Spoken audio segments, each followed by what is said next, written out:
विवाद कर रहे हैं ना।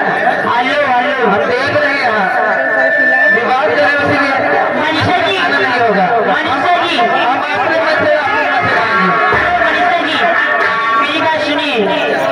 आप किसी भी पार्टी का गीत मत गाइए, इसलिए विवाद हो रहा है।